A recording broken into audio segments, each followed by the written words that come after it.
नहीं, वापस रिपीट करने सेल सीरीज पैरेलल नहीं ना, तो आगे लिखेंगे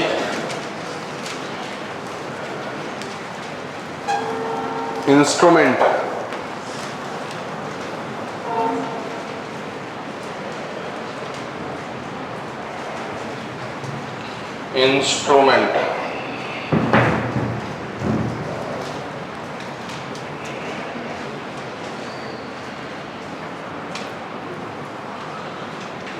पहला है गैल्वेनोमीटर।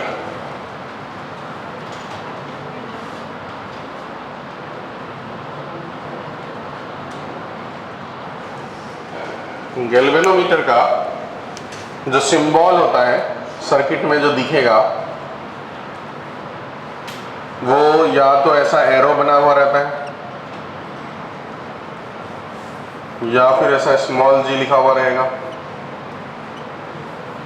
या फिर ऐसा कैपिटल जी लिखा रहेगा।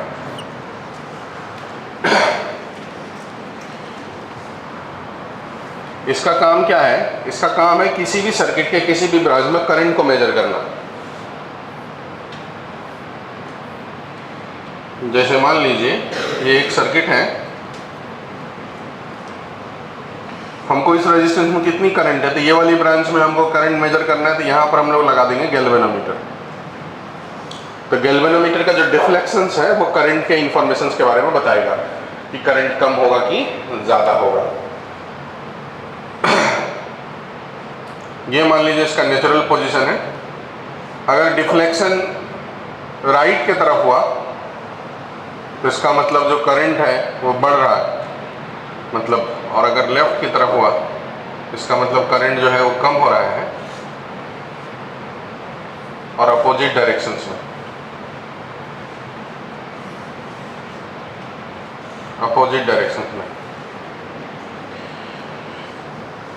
आइडियल केस में अगर ये आइडियल हो तो इसकी रेजिस्टेंस को हम लोग जीरो मानते हैं, मतलब कोई उस इंस्ट्रूमेंट का कोई रेजिस्टेंस नहीं होता।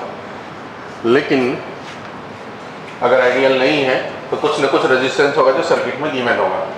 तो गैल्वेनोमीटर कुल मिलाकर के एक ऐसा इलेक्ट्रिकल डिवाइस है जिसका काम है किसी भी सर्किट के किसी भी ब्रांच में करंट को मेजर करना। मतलब ये अपने थ्रू पास होने वाले करंट के अकॉर्डिंग अपने आप को डिफ्लेक्ट करता है, उसमें जो नीडल लगी रहती है वो डिफ्लेक्ट होती है और उससे करंट पता चलता है। अगर ज़्यादा डिफ्लेक्शन है तो ज़्यादा करंट है, कम डिफ्लेक्शन है तो कम करंट है। मतलब ये जो एंगल थीटा है डिफ्लेक्शन का, उस पर ये करंट डिपेंड करेगा, करंट प्रोपोर्शनल टू थीटा। ऐसा डिफ्लेक्शन ज़्यादा तो करंट ज़्यादा, डिफ्लेक्शन कम तो करंट कम। इसका मतलब ये हुआ, ठीक है। अब ये जो करंट की वैल्यू है वो मेजर करने के लिए तो सिंपल जो सर्किट हम लोग सॉल्व करते हैं उसी तरीके से मेजर करते हैं। बट गैल्वेनोमीटर की प्रॉब्लम क्या है कि गैल्वेनोमीटर ऐसा डिवाइस है जो छोटे अमाउंट ऑफ करंट को ही मेजर कर सकता है। मतलब इससे अगर बड़ा करंट जाएगा तो ये खुद ही जल जाता है, मतलब सर्किट को डैमेज कर देता है। इसलिए स्मॉल अमाउंट ऑफ करंट को ही मेजर करने के लिए बनाया गया है। स्मॉल करंट को मेजर करने के लिए बनाया गया है in the range of milli ampere, micro ampere. इस रेंज के करंट को मेजर करने के लिए बनाया गया। अच्छा, रेंज से याद आया, मैंने एक ड्रिफ्ट स्पीड का वो लिखाया था आपको 10⁻³ मीटर पर सेकेंड। ये 10⁻³ से -4 मीटर पर सेकेंड तक होता है। ये रेंज है जिसमें से ज़्यादातर केस में ये आंसर टिक करने रहते हैं, तो आप इस बात को करेक्ट कर लेंगे, नहीं तो आपको गलत हो जाएगा, ठीक है। जहाँ पर मैंने स्टार्टिंग में ड्रिफ्ट वेलोसिटी पढ़ाया था वहाँ इस बात को करेक्ट कर लेंगे। हाँ, तो करंट जो है वो मिली एम्पियर और माइक्रो एम्पियर के रेंज में ही ये होगा तो मेजर करा जाएगा। उससे ज़्यादा करंट होगा तो ये जल जाता है। फिर बड़े अमाउंट ऑफ करंट के लिए हमको दूसरा डिवाइस लगता है, उसे कहते हैं एमीटर। तो थोड़ा सा गैल्वेनोमीटर के बारे में लिखें। स्टार्टिंग फर्स्ट डे जहाँ ड्रिफ्ट स्पीड कराया था वहीं पर करेक्ट कर लेंगे।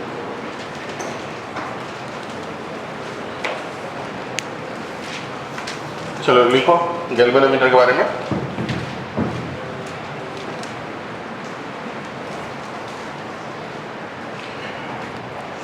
Electrical device used to measure current in electrical device used to measure current in any branch of circuit. Electrical device used to measure current in any branch of circuit. Used to measure current in any branch of circuit. Used to measure current in any branch of circuit. दूसरा point, it can measure only a small amount of current in the range of milliampere or microampere.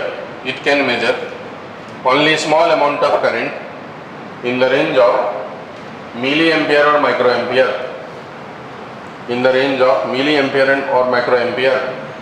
For large current, it will burn. For large current, it will burn. Large current, it will burn. ऐसा symbol नीचे बना दीजिए, circuit बना दीजिए, ये लिख दीजिए, इतनी बातें फटाफट लिख डालिए।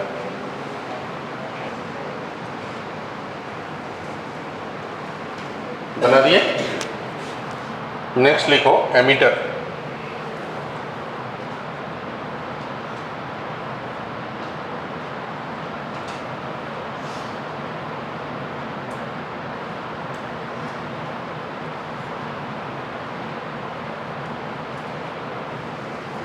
एमीटर भी एक ऐसा डिवाइस है। अच्छा, गैल्वेनोमीटर में एक बात देखना, देखो जैसे इस ब्रांच में हमको करंट निकालना है तो ब्रांच में हम कैसे कनेक्ट किए, सीरीज में कि पैरेलल में? ये लाइन को लिख देना, पूछा जाता है। Galvanometer connected in series with the branch of circuit. Galvanometer connected in series with the branch of circuit. Galvanometer connected in series with the branch of circuit. Connected in series with the branch of circuit. Connected in series with the branch of circuit.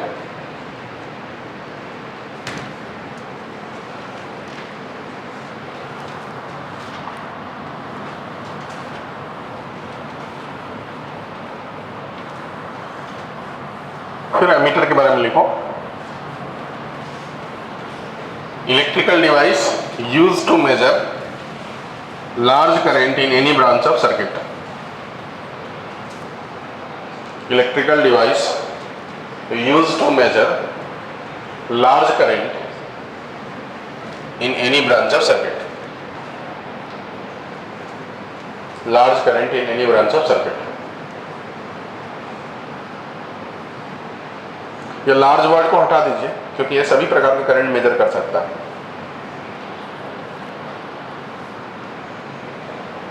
Any branch of circuit.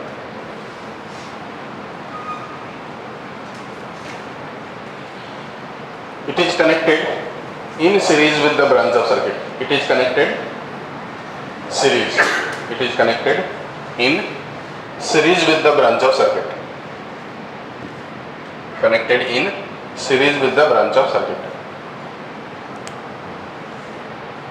It is connected in series with the branch of circuit. Series with the branch of circuit. अगला point, any galvanometer. पहले समझ लो इस बात को फिर लिख लो। कोई भी जो गैल्वेनोमीटर है वो एक्चुअली में छोटे अमाउंट ऑफ करंट को मेजर करता है। करंट थ्रू गैल्वेनोमीटर को मान लीजिए IG से डिनोट करता है। रेजिस्टेंस ऑफ गैल्वेनोमीटर को मैं RG से डिनोट करता हूं। अब अगर ज्यादा करंट आएगा तो ये जल जाएगा, तो ज्यादा करंट आया तो ये ना जले, इसके लिए एक बाईपास सेकंड रास्ता क्रिएट किया जाता है गैल्वेनोमीटर के पैरेलल में। इसे शंट कहते हैं। S से डिनोट करता हूं, इसे शंट कहते हैं। तो क्या हो रहा है कि ज्यादातर current I minus IC shunt के थ्रू पास हो जाएगा। मतलब ये ठीक वैसा ही कि शहर के अंदर क्राउड है, उससे बचना है तो बाईपास से हम निकल गए, बाद में दोनों मिल गए, फिर से टोटल करंट I हो गया। तो ये जो पूरा डिवाइस है इसी को एमीटर कहते हैं। इसका मतलब गैल्वेनोमीटर को ही एमीटर में बनाया जा सकता है। कैसे बनाते हैं? गैल्वेनोमीटर के पैरेलल में एक स्मॉल रेजिस्टेंस कनेक्ट करके, क्योंकि आप सोचो कि यहाँ कम करंट होगा, ज़्यादा करंट यहाँ कब होगा? जब इसकी रेजिस्टेंस कम होगी। तो ये जो शंट है इसकी रेजिस्टेंस बहुत कम होना चाहिए, वेरी लो रेजिस्टेंस होना चाहिए, कम से कम। आइडियली तो होना ही नहीं चाहिए, आइडियल केस में तो शंट की वैल्यू 0 होनी चाहिए, रेजिस्टेंस होना ही नहीं चाहिए। ठीक है, तो कम से कम रेजिस्टेंस होगा तो ज़्यादा से ज़्यादा करंट वहाँ से पास करेगा। तो गैल्वेनोमीटर से कम करंट पास करेगा तो गैल्वेनोमीटर सेफ भी रह गया और ये पूरी डिवाइस टोटल करंट को मेजर भी कर लिया। अब इसमें कॉन्सेप्ट कैसे मेजर करेगा? देखो ध्यान से, यहाँ से लेकर यहाँ के बीच में ये पैरेलल है तो वोल्टेज सेम होगा। तो कॉन्सेप्ट हो गया, गैल्वेनोमीटर के थ्रू जो वोल्टेज है IG वही वोल्टेज शंट के थ्रू होगा I minus IG into S. अब इसी फॉर्मूले से I कैलकुलेट हो जाएगा, IG equal to I into S minus IG into S. इसको इधर लाएंगे, I into S equal to IG common हो जाएगा, resistance of galvanometer plus shunt. तो I इक्वल टू हो गया IG into resistance of galvanometer plus shunt by shunt. ये वाला फॉर्मूला के हेल्प से करंट का मेजरमेंट होता है। मतलब यहाँ भी करंट प्रोपोर्शनल टू एंगल होता है, क्योंकि करंट प्रोपोर्शनल टू IG है और IG प्रोपोर्शनल टू थीटा होता है, इसलिए I प्रोपोर्शनल टू थीटा होता है। ये वाला जो टर्म इसे कहा जाता है figure of merit. Figure of merit. देखो, मार्केट से एक एमीटर खरीद के लाएंगे तो एमीटर में यूज होने वाला गैल्वेनोमीटर फिक्स होगी तो उसकी रेजिस्टेंस भी फिक्स होगी, एमीटर में यूज होने वाला शंट भी फिक्स होगा तो उसकी वैल्यू भी फिक्स होगी। तो पर्टिकुलर एमीटर के लिए ये डेटा फिक्स होता है, मतलब ऐसा नहीं कि हम उसे बदलते रहते हैं। तो ये डेटा फिक्स रहता है। अब जितना इसमें करंट फ्लो होगा उतना IG बढ़ेगा, उसके करस्पॉन्डिंग I बढ़ेगा, I का मेजरमेंट होगा। तो एमीटर जो है गैल्वेनोमीटर का ही रिवाइज्ड वर्जन है। गैल्वेनोमीटर के पास प्रॉब्लम है कि वो छोटे करंट को पास करता है, उससे ज़्यादा करंट आ जाता जल जाएगा। तो एमीटर एक ऐसा डिवाइस बनाया गया गैल्वेनोमीटर के पैरेलल में एक रेजिस्टेंस कनेक्ट करके, जिस रेजिस्टेंस की वैल्यू कम से कम हो सके तो नहीं के बराबर हो, उसे शंट कहते हैं, ताकि मैक्सिमम करंट को उससे पास करा दे, गैल्वेनोमीटर सेफ भी रह जाए और डिवाइस से टोटल करंट पास भी हो जाए। तो डिवाइस जो है टोटल करंट की वैल्यू को बताता है। यही काम है एमीटर का। ठीक है, तो इसी बात को लिखेंगे, any galvanometer can be converted to ammeter, any galvanometer can be converted to ammeter, any galvanometer can be converted to ammeter by connecting very small resistance, bracket में लिख देंगे शंट, ब्रैकेट क्लोज कर देंगे, वेरी स्मॉल रेजिस्टेंस, ब्रैकेट में लिख देंगे shunt, bracket close कर देंगे, in parallel with galvanometer, in parallel with galvanometer.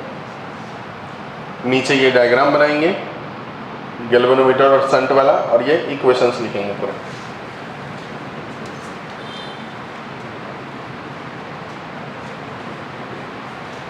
मतलब हम डिवाइस को सीरीज में कनेक्ट करते हैं, पर डिवाइस बनाने के लिए गैल्वेनोमीटर के पैरेलल में रेजिस्टेंस कनेक्ट करते हैं। तो थियोरेटिकल सवाल पूछा जाएगा, ध्यान रखना है। कौन सा सवाल पूछा है? क्या डिवाइस के बारे में पूछा तो आंसर सीरीज होगा, और बनाने का प्रोसेस वाले शंट के बारे में पूछेगा तो पैरेलल होगा आंसर।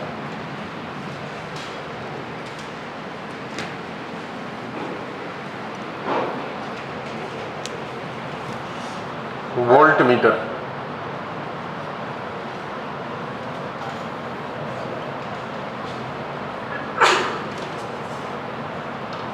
वोल्ट मीटर में आइडियल केस में रेजिस्टेंस इनफाइनाइट होनी चाहिए।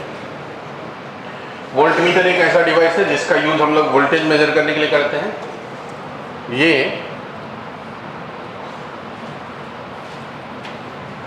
किसी भी ब्रांच में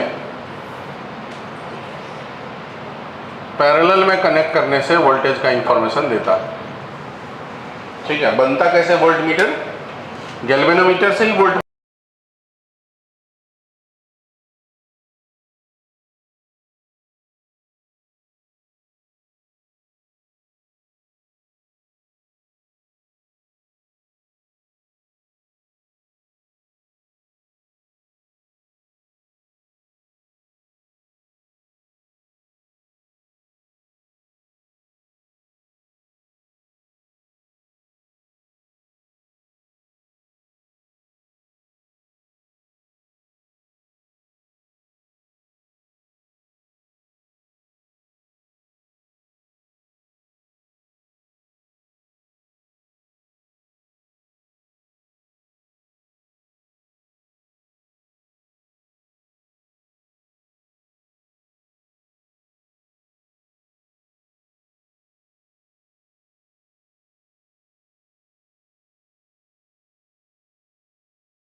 अब देखो ध्यान से एक चीज, कोई भी सर्किट में एमीटर हमको कनेक्ट करना है करंट को मेजर करने के लिए। आप मुझे सोच के बताओ कि एमीटर जो है करंट एक्चुअल से कम रीड करेगा कि एक्चुअल से ज़्यादा रीड करेगा कि एक्चुअल ही रीड करेगा। जैसे वोल्टमीटर के बारे में तो मैंने बता दिया आपको कि वो क्या करेगा, एक्चुअल से कम रीड करेगा। एमीटर के बारे में जरा सा बताइए तो।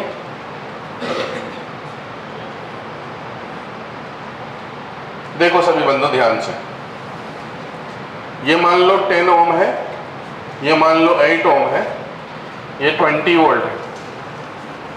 तो बताओ यहाँ जो करंट होगा, एक्चुअल करंट हो कितनी होगी? 20/18, बरोबर। अब हमको इसी चीज को एमीटर के हेल्प से मेजर करना है। तो हम लोग क्या करेंगे, ये दो रेजिस्टेंस तो था ही,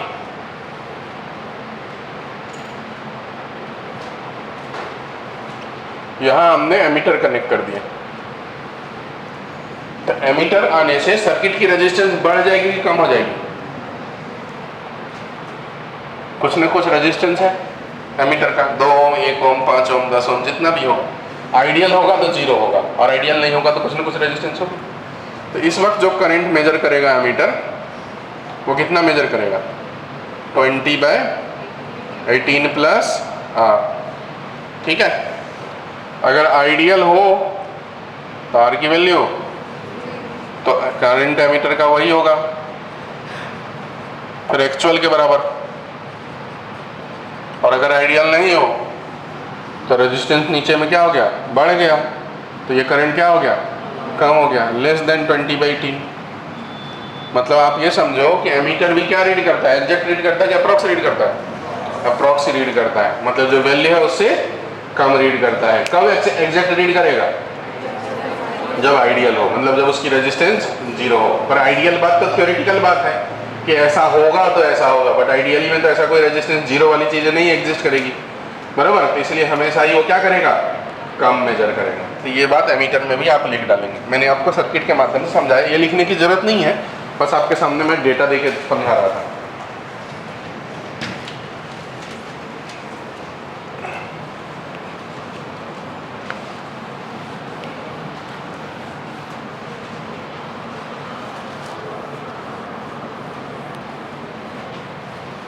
अब आप देखो,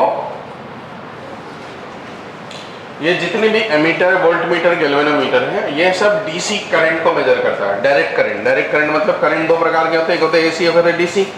अभी तक जो हम लोग पढ़ रहे हैं वो डीसी करंट है, मतलब बैटरी से निकलने वाला करंट जो है वो डीसी करंट है। तो डीसी करंट के बारे में पढ़ रहे हैं। डीसी करंट वो जिसका डायरेक्शन नहीं बदलता हो, लेकिन हमारे घर में जो करंट यूज हो रहा है ये सब एसी करंट है, उसके बारे में हम अलग से पढ़ेंगे। तो ये जितने भी डिवाइस हैं, एमीटर, वोल्टमीटर, गैल्वेनोमीटर, ये सब डायरेक्ट करंट को मेजर करता है, मतलब डीसी करंट, डीसी वोल्टेज को मेजर करता है। जब एसी करंट और एसी वोल्टेज को मेजर करना है तो इसी का दूसरा वर्जन यूज होता है, उसे कहते हैं हॉट वायर इंस्ट्रूमेंट। क्या बोलते हैं उसे? हॉट वायर इंस्ट्रूमेंट, मतलब hot wire galvanometer, hot wire voltmeter, hot wire ammeter, ऐसा बोला जाएगा, ठीक है। तो आपको ये थ्योरेटिकल सवाल पूछेगा तो ध्यान रखना, तो लिख लेंगे इस बात को। Ammeter, voltmeter, galvanometer use to measure DC current,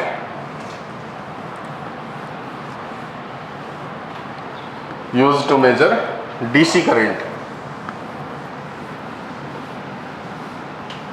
अगर आप इसे एसी करंट में डाल दोगे तो ये 0 रीड करेगा।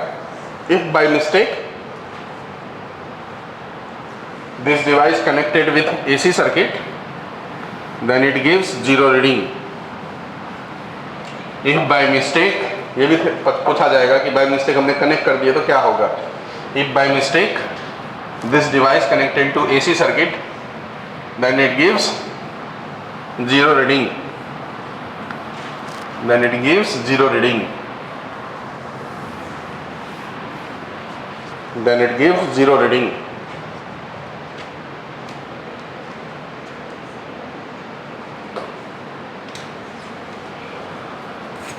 जीरो रीडिंग लिखिए। फिर दूसरा पॉइंट है hot wire instrument use to measure AC current. Hot wire instrument, hot wire instrument used to measure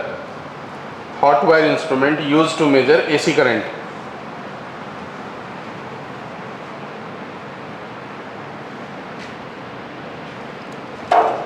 Hot wire instrument used to measure AC current. अब मैं गैल्वेनोमीटर, वोल्टमीटर, मीटर से सवाल बनाऊं उससे पहले एक छोटा सा टॉपिक जैसे पढ़ा देता हूं, फिर सबको मिक्स करके सवाल बनेंगे। अगला लिखेंगे meter bridge. Meter bridge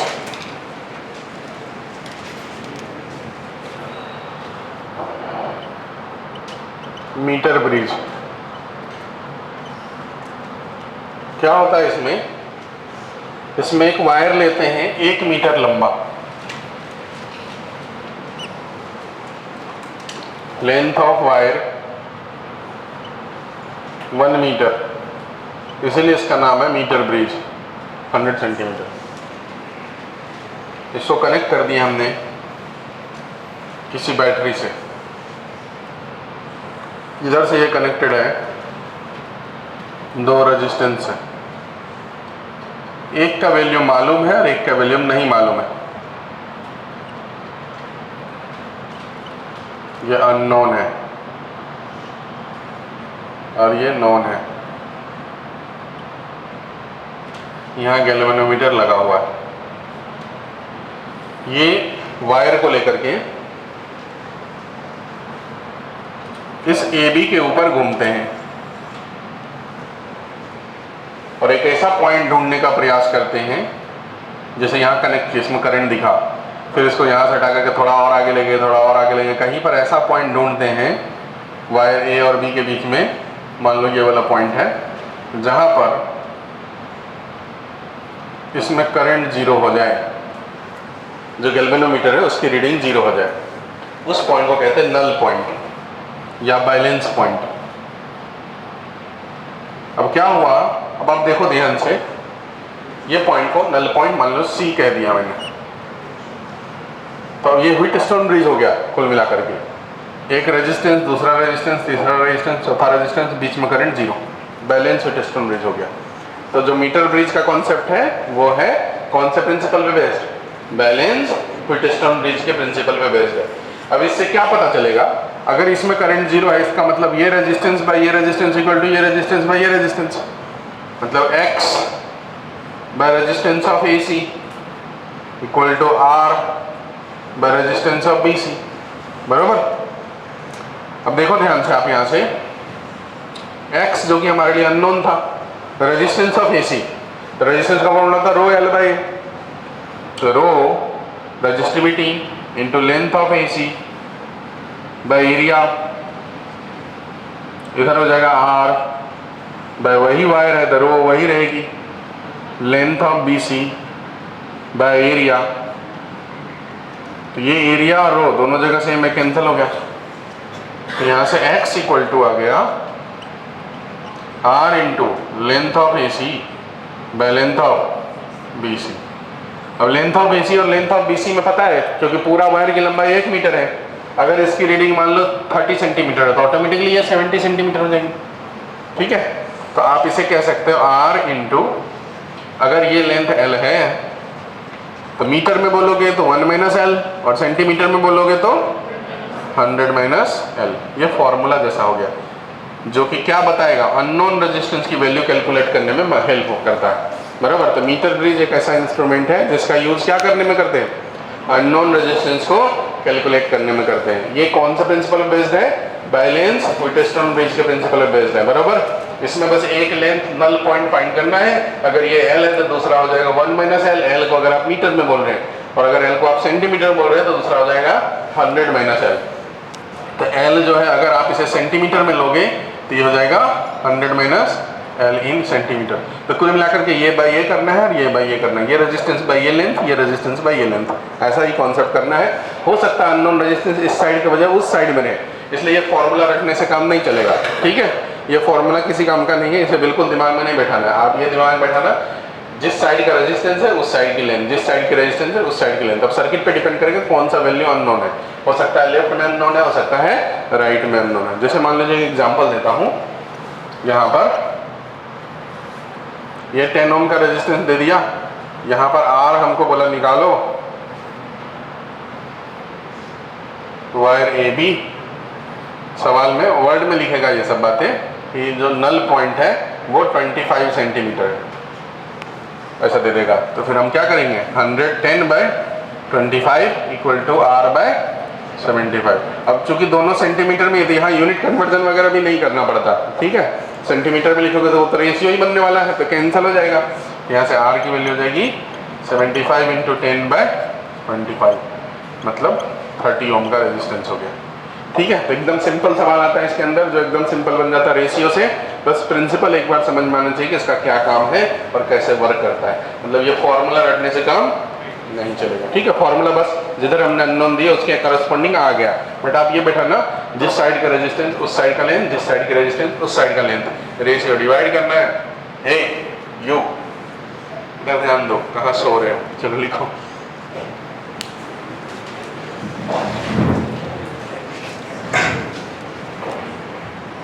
metre bill के बारे में लिखेंगे। It is used to measure unknown resistance, it is used to measure unknown resistance, unknown resistance. It work on the principle of balance Wheatstone bridge, it work on the principle of balance Wheatstone bridge.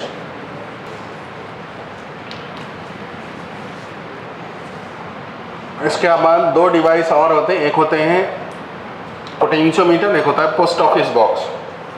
तो potentiometer और post office box में से, वो दोनों में से, अभी post office box तो खैर अभी किसी भी सिलेबस में नहीं है, पहले का सवाल था। अगर PYQ अगर आप देखेंगे IITs के सवाल में पोस्ट ऑफिस बॉक्स आते थे, अभी नहीं आएंगे, पर पोटेंशियोमीटर खूब भर भर के आते हैं। तो पोटेंशियोमीटर एडवांस का सिलेबस है, पर मेंस का सिलेबस नहीं है, मेंस में भी नहीं आते। तो मैं पढ़ा दूंगा पोटेंशियोमीटर को।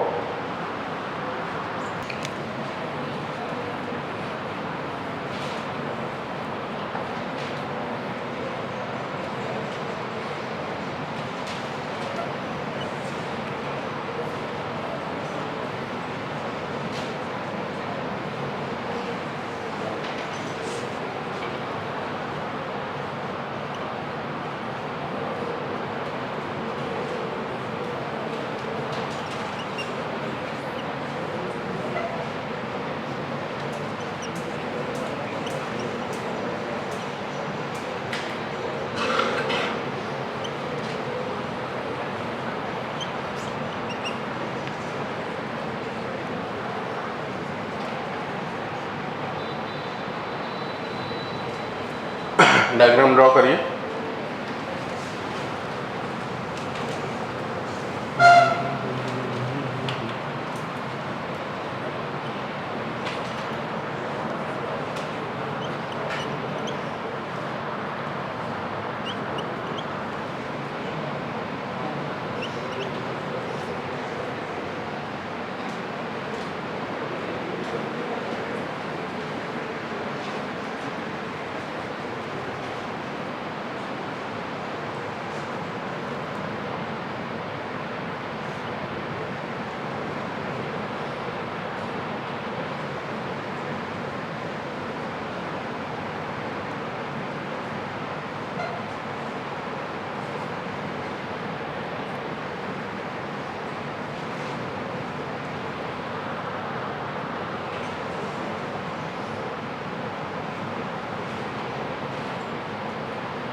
Find all reading.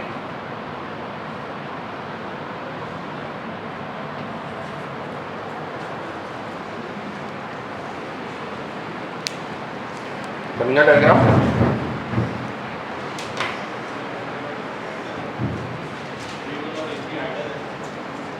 हाँ, जिसके बारे में कोई इंफॉर्मेशन नहीं, इसका मतलब वो आइडियल है।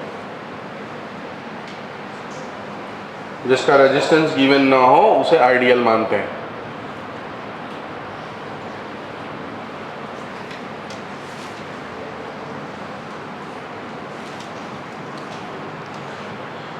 देखो मैं पहले कैलकुलेट करता हूँ, आप ध्यान दो। ये कैलकुलेट कर देता हूँ, ऐसा नहीं कि आप नहीं बना सकता, आप ही बना सकते हैं, बट मैं पहला सवाल कैलकुलेट कर देता हूँ।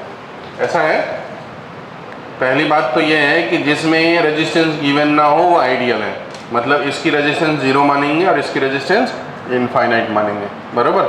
इसका मतलब देख के समझ में आ रहा है कि V1 एंड A3 जो है वो क्या है, आइडियल है। सब बताया नहीं रहेगा आइडियल के बारे में। इसकी रेजिस्टेंस को इनफाइनाइट मानेंगे और इसकी रेजिस्टेंस को 0 मानेंगे। पहला काम है सर्किट का R इक्विवेलेंट फाइंड करना। जैसा नॉर्मल सर्किट सॉल्व करते थे वैसे ही सॉल्व करना। R इक्विवेलेंट फाइंड करना है। ये 120 और ये 40 पैरेलल में है, तो इसका हो जाएगा 30। इधर देखो 30 और 60 पैरेलल में, तो हो जाएगा 20 प्लस 5 25 प्लस 50 75 प्लस 15 90। इधर 80 प्लस 10 90 पैरेलल, तो 45। अब 45 प्लस 30 75 और ये 15, क्योंकि यहाँ करंट जो है वो यहाँ से तो पास होगा ही नहीं, जो करंट पास होगा इधर से ही होगा, इसलिए यही रेजिस्टेंस गिनेंगे। इनफाइनाइट वाला रेजिस्टेंस गिनेंगे नहीं, हम लोग उसी रेजिस्टेंस को गिनते हैं जहाँ से करंट पास होता है। जहाँ से करंट पास नहीं होगा या चार्ज पास नहीं होगा वो वाला रेजिस्टेंस हमारे किसी काम का होता नहीं है, तो इसलिए 15। तो रेजिस्टेंस इक्विवेलेंट हो गया 15 प्लस 45 प्लस 30 90 ओम। तो 90 ओम हो गया, तो करंट निकालेंगे, टोटल करंट कितना हो जाएगा, तो 180/90 मतलब 2 एम्पियर। तो यहाँ से करंट आया 2 एम्पियर। अब ये 2 एम्पियर करंट यहाँ आएगा, तो यहाँ चूंकि आइडियल है ये, इसकी रेजिस्टेंस इनफाइनाइट है, इसलिए इसमें करंट 0, तो वही 2 एम्पियर यहाँ से पास करा। ठीक है, वो 2 एम्पियर जब यहाँ आएगा तो उसके 2 रास्ते होंगे, हर रास्ते में बराबर बराबर रेजिस्टेंस है, बराबर बराबर करंट बटेगा। इधर आएगा कितना, 1 एम्पियर, और इधर भी जाएगा कितना, 1 एम्पियर। वही 1 एम्पियर जब यहाँ आएगा तो 2 रास्ते में बटेंगे, 60 में और 30 में। रेजिस्टेंस का रेशियो 2:1 है, तो करंट का रेशियो 1:2 होगा। तो इधर हो जाएगा 1/3 मतलब 1/3 एम्पियर, इधर हो जाएगा 2/3 2/3 एम्पियर। दोनों मिलकर के वापस यहाँ 1 एम्पियर। ये 1 एम्पियर ये 1 एम्पियर मिलके 2 एम्पियर बना। अब 2 एम्पियर की यहाँ 2 पार्ट में बटेगा।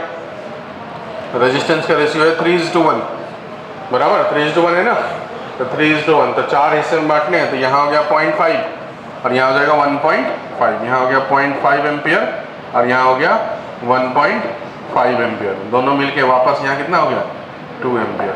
तो अब रीडिंग जो बताना है वो आपको देख करके बताना है। एमीटर की रीडिंग तो देख करके ही पता चल जाएगा। A1 वाले ब्रांच में कितना करंट है, A1 में देखो, A1 में 1 एम्पियर है, तो A1 की रीडिंग कितनी होगी, 1 एम्पियर। A2 वाले ब्रांच में देखो कितनी करंट है, A2 वाले में भी 1 एम्पियर है। A3 वाले को देखो, A3 के थ्रू कितना करंट पास हो रहा है, 2 एम्पियर। तो ये हो गया एमीटर की रीडिंग। एमीटर की रीडिंग समझ गया। अब वोल्ट मीटर की रीडिंग बतानी है।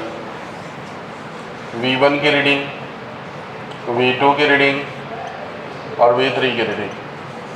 तो देखो ध्यान से, V1 की रीडिंग बताते थे। V1 में तो क्या है, करंट 0 है, रेजिस्टेंस इनफाइनाइट, 0 इंटू इनफाइनाइट कितना आ जाएगा,